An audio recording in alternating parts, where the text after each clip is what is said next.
অনেক মুসলিম শারদীয় দুর্গাপূজার শুভেচ্ছা জানায়। এ বিষয়ে ইসলাম কি বলে?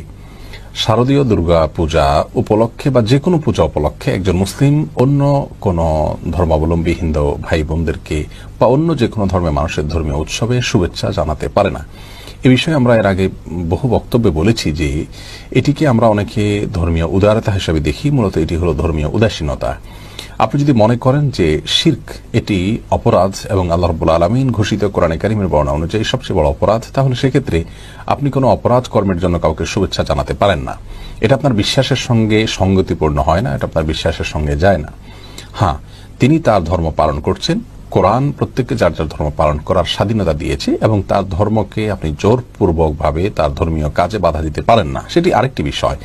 কিন্তু আপনি তার ধর্মীয় কাজে, তার পুজোর কাজে তাকে শুভেচ্ছা জানানো মানে শুভ ইচ্ছা জানানো, কল্যাণ কামনা চাওয়া, এটা আপনার শিরক, এটিকে অবৈধ, হারাম এবং আল্লাহর জমিনে সবচেয়ে বড় অপরাধ হিসাবে কোরআন যে ঘোষণা করেছে সেটাকে অস্বীকার করার নামান্তর।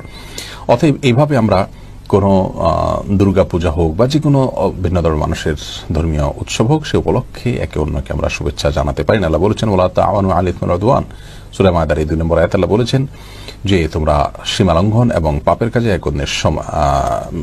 একে অন্যের সহযোগিতা করো না। ইমাম ইবনুল কাইয়িম রাহিমাহুল্লাহ আহকামু